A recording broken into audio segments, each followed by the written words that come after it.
Boa noite, colegas. Nosso trabalho é sobre apoptose e autofagia. Fizemos para a disciplina de Biologia Celular e Molecular, feito pelo Ivan Freitas e pela Lilian. Durante o desenvolvimento de um indivíduo, a morte celular ajuda a determinar o tamanho e a forma dos membros e de outros tecidos. Nesse processo de morte celular, ocorre a manutenção celular. As células morrem quando danificadas ou infectadas, para assegurar que elas sejam removidas antes que ameacem a saúde do organismo. Não é um processo aleatório. Ocorre uma sucessão de eventos moleculares programados com a ativação de enzimas apoptóticas, em que a célula se autodestrói sistematicamente e será fagocitada por outras células, sem deixar rastros, um processo chamado apoptose. A apoptose, então, pode acontecer por via intrínseca, por ativação de receptores de membrana mitocondrial, e via extrínseca por ativação de receptores de morte. As alterações morfológicas observadas são consequência de uma cascata de eventos moleculares e bioquímicos bem específicos que já são geneticamente regulados. As células que morrem por apoptose sofrem alterações morfológicas, se encolhem e condensam. O citoesqueleto colapsa, o envelope nuclear se desfaz e a cromatina nuclear se condensa e se quebra em fragmentos. A célula se rompe em fragmentos fechados por uma membrana, chamados corpos apoptóticos.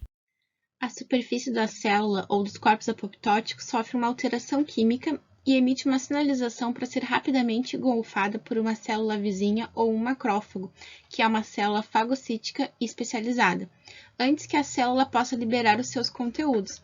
Dessa forma, a célula morre de uma forma ordenada e é rapidamente eliminada sem que isso cause uma resposta inflamatória prejudicial.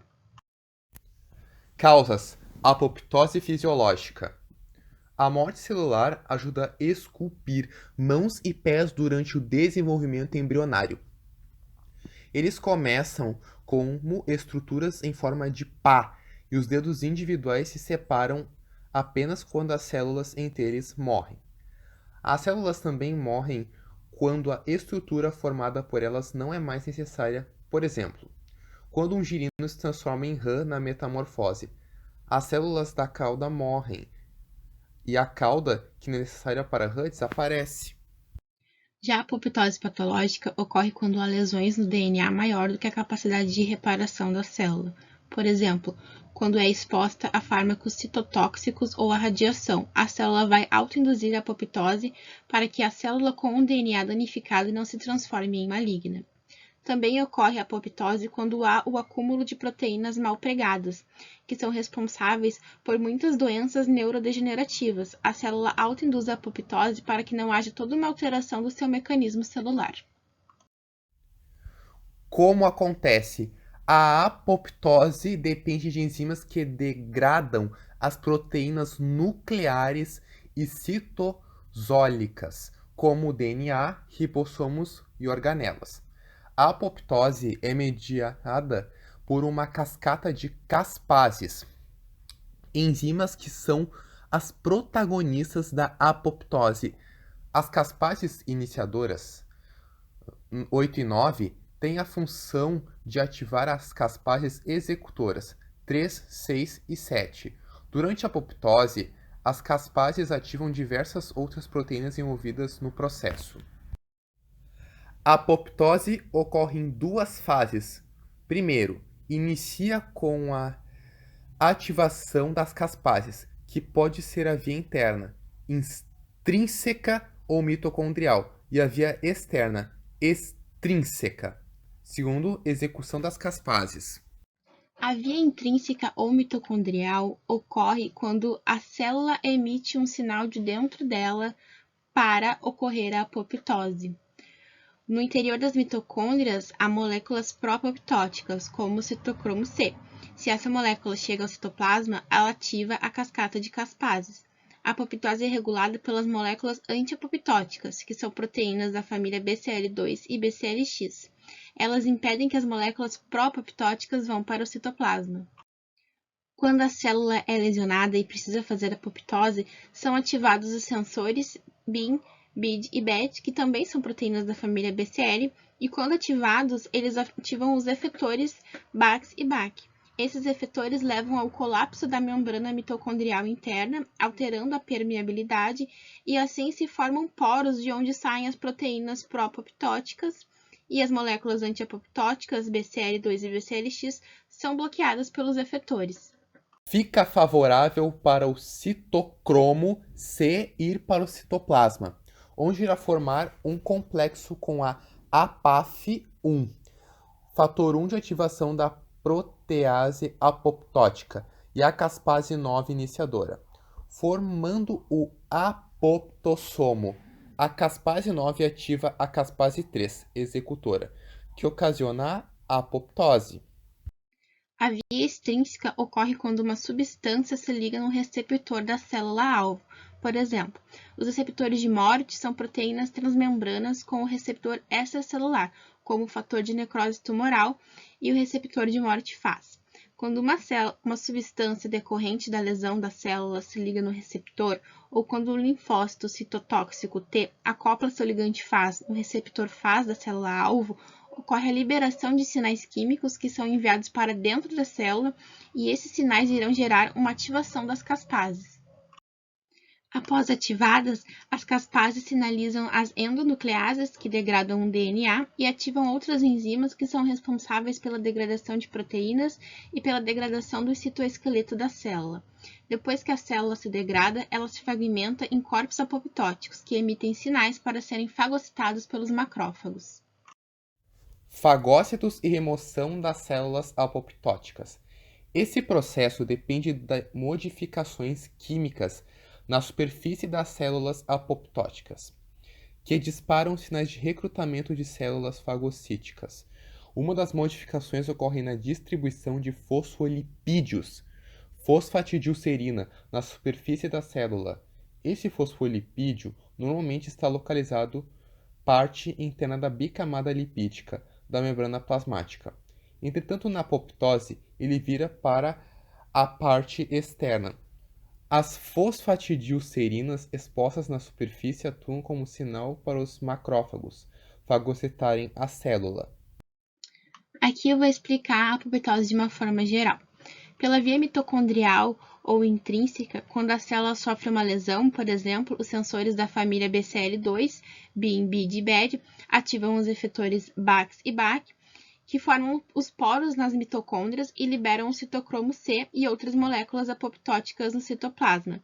Essas moléculas irão ativar as caspases iniciadoras, que ativam as caspases executoras, e assim ativam as endonucleases, que degradam o núcleo, e outras enzimas que degradam o citoesqueleto.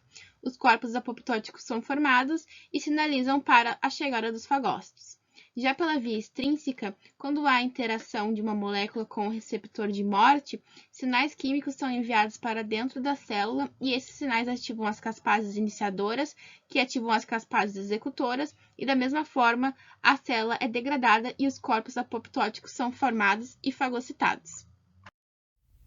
A autofagia é um processo catabólico que dá origem à degradação de componentes da própria célula, utilizando os lisossomos.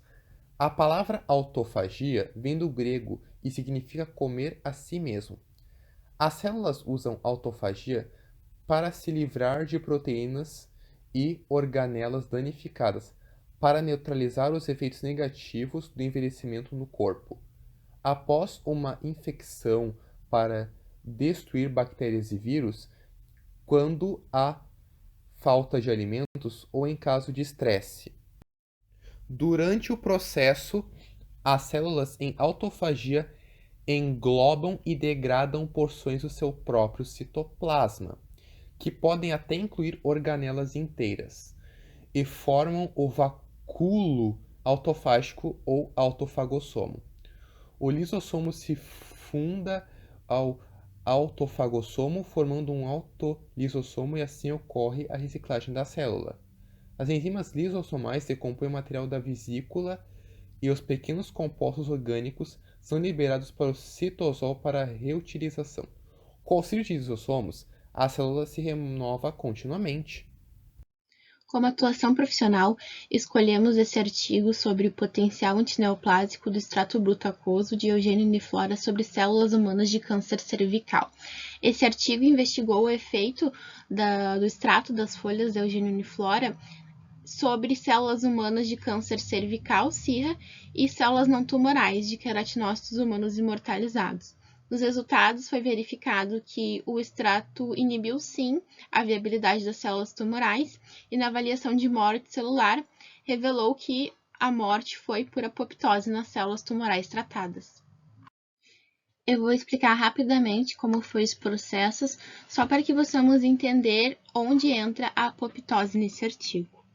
As folhas da Eugênio uniflora foram desidratadas em estufa de secagem, maceradas no cadinho de porcelana e dissolvidas em meio DEMEM, que é o meio de cultura das células, formando assim o extrato bruto aquoso da Eugênio uniflora.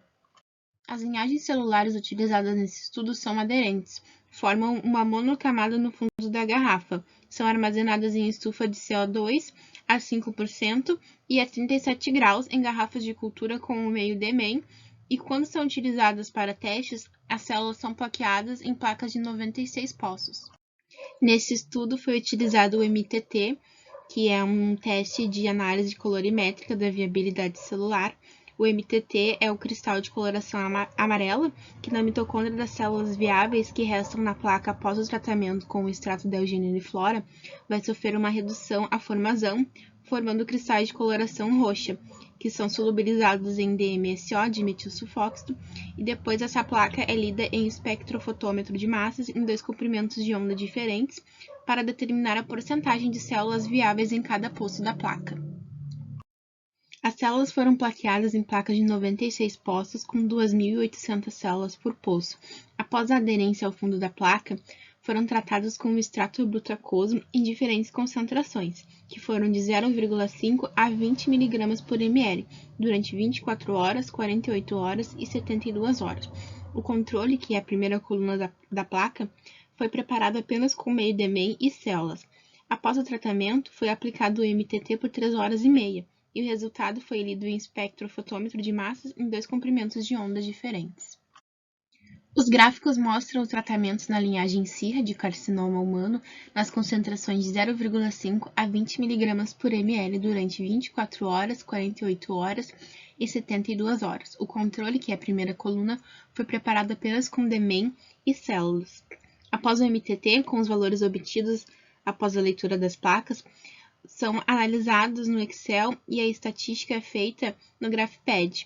Com os gráficos, foi possível obter o IC50, que é a concentração inibitória máxima, responsável por inibir 50% da população celular. Foi encontrado o valor de 7,8 mg por ml após os testes em 3 experimentos diferentes.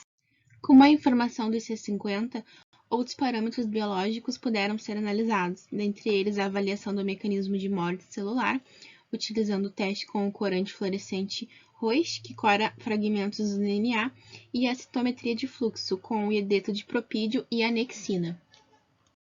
Para analisar as mudanças morfológicas, foi utilizado o teste com o corante fluorescente Roche. Esse teste ele é feito em uma placa de 24 poços, é aplicado o extrato de Eugênio uniflora na concentração de 7,8 mg por ml por 24 horas. Após o tratamento é retirado, é aplicada a solução com o corante Roche e montada uma lâmina junto com as células.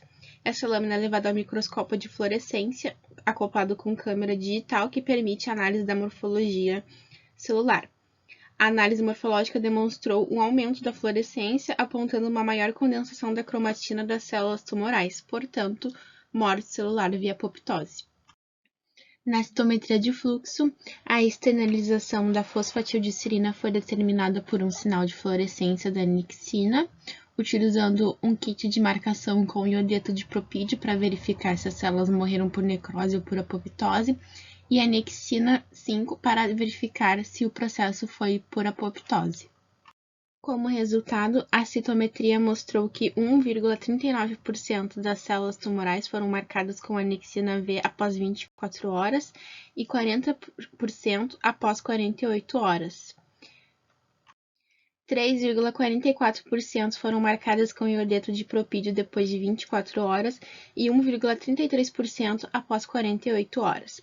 Essa marcação funciona da seguinte forma: a fosfatildilcerina é um fosfolipídio de membrana presente no folheto interno da membrana. Quando a célula sofre apoptose, a fosfatildilcerina é externalizada e assim atua como um sinal de morte por apoptose. Os macrófagos reconhecem a fosfatildilcerina e recebem um sinal para fagocitar a célula. O iodeto de propídio é uma molécula que se intercala com o DNA quando as células estão em apoptose. O DNA da célula somente fica exposto quando a membrana plasmática está rompida. Sendo assim, DNA exposto significa morte celular. A anexina é um marcador celular utilizado em citometria de fluxo para se ligar à fosfatildilcerina e assim classificar a morte por apoptose. Como conclusão, o extrato bruto aquoso da eugeniflora inibiu sim a viabilidade das células tumorais e no mecanismo de morte celular verificou-se que a morte celular foi predominante por apoptose. Essas são as nossas referências. Obrigado pela atenção.